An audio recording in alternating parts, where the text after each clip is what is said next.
Bismillahirrahmanirrahim. Assalamualaikum warahmatullahi wabarakatuh. Kaifa halukum? Apa kabar teman-teman semuanya, khususnya teman-teman kelas 6 Ar-Rahman, Sekolah Dasar Islam Terpadu Madani Kayu Agung. Hari ini kita akan belajar tentang tema 1, Selamatkan Makhluk Hidup, subtema 1, Tumbuhan Sahabatku, di pembelajaran yang pertama bersama Bunda Wiwin Iswara. Baiklah, tujuan pembelajaran hari ini adalah yang pertama, siswa mampu menjelaskan pengertian teks laporan hasil pengamatan. Yang kedua, siswa mampu menyebutkan isi dalam laporan hasil pengamatan. Yang ketiga, siswa mampu menjelaskan tentang perkembangbiakan tumbuhan secara generatif. Yang keempat, siswa mampu menunjukkan bagian-bagian bunga. Dan yang kelima, siswa mampu menjelaskan macam-macam penyerbukan. Teman-teman sekalian, di antara semua tujuan pembelajaran ini, tujuan pembelajaran kita yang paling utama adalah kita menyadari bahwa semua yang kita lakukan di dunia ini, semua yang ada di dunia ini, semua adalah atas izin dari Allah Subhanahu wa Ta'ala. Oke, langsung ke pembelajaran ya. Yang pertama, teks laporan hasil pengamatan. Teks laporan hasil pengamatan adalah teks yang berisi informasi berdasarkan pengamatan yang sudah dilakukan. Misalnya, pengamatan tentang perkembangan hewan, tumbuhan, dan lingkungan sekitar. Secara umum, teks laporan hasil pengamatan berisi 3 hal yang penting. Yang pertama, informasi umum. Yang kedua, kumpulan fakta-fakta. Dan yang ketiga, simpulan. Salah satu cara membuat laporan pengamatan adalah dengan mengamati sesuatu. Misalnya, mengamati makhluk hidup. Nah, makhluk hidup ini bisa berupa manusia, hewan, dan juga tumbuhan. Salah satu ciri makhluk hidup adalah dapat berkembang biak. Berkembang biak berarti menghasilkan keturunan. Tumbuhan adalah salah satu makhluk hidup. Tumbuhan juga dapat berkembang biak, teman-teman. Nah, ada 2 nih caranya. Yang pertama, perkembangbiakan secara vegetatif, dan yang kedua, perkembangbiakan secara generatif. Hari ini, kita akan membahas tentang perkembangbiakan secara generatif. Apa itu? Perkembangbiakan generatif adalah perkembangbiakan yang terjadi melalui sel kelamin jantan, melalui peleburan sel kelamin jantan dan sel kelamin betina. Tumbuhan memiliki alat perkembangbiakan berupa bunga. Pada bunga terdapat benang sari dan putik. Sel kelamin jantan terdapat pada benang sari dan sel kelamin betina terdapat pada putik.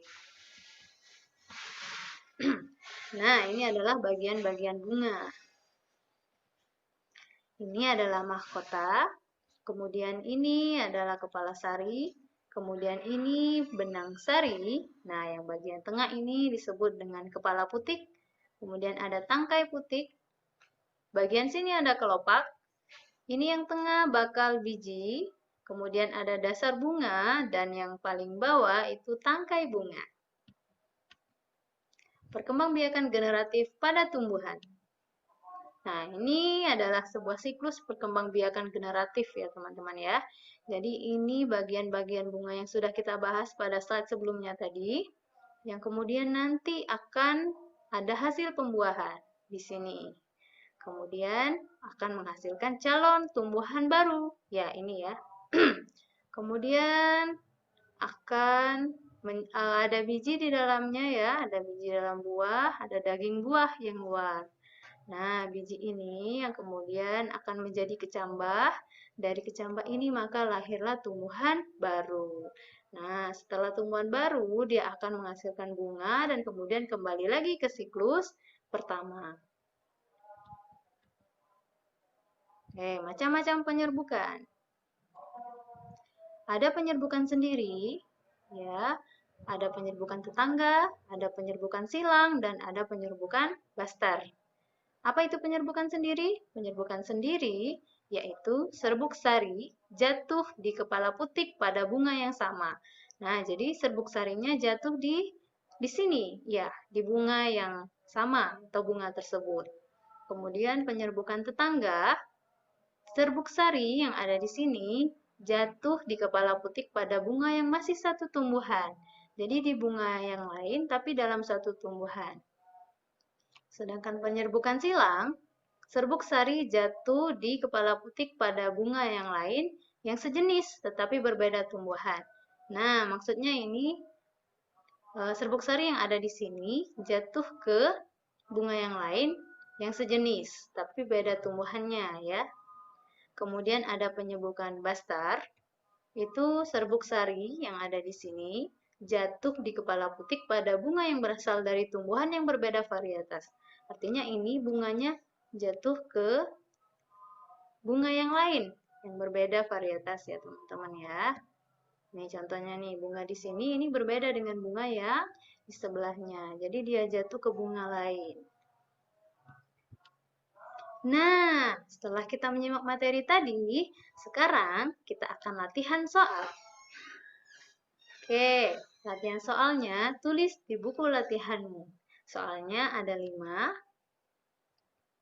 Yang pertama, apa yang dimaksud dengan teks laporan hasil pengamatan? Yang kedua, sebutkan apa sajakah isi dalam laporan hasil pengamatan. Yang ketiga, jelaskan apa itu perkembangbiakan generatif. Yang keempat, tuliskan macam-macam penyerbukan. Dan yang kelima, jelaskan perbedaan antara penyerbukan silang dengan penyerbukan bastar. Oke, selamat mengerjakan. Tadi kita sudah belajar kan di awal tentang laporan hasil pengamatan, bagian-bagian bunga, perkembangbiakan vegetatif, kemudian macam-macam penyerbukan. Nah, sekarang silakan teman-teman jawab soal berikut ya di buku latihan masing-masing. Selamat mengerjakan dan Bunda akhiri. Jazakumullah khairan. Wassalamualaikum warahmatullahi wabarakatuh.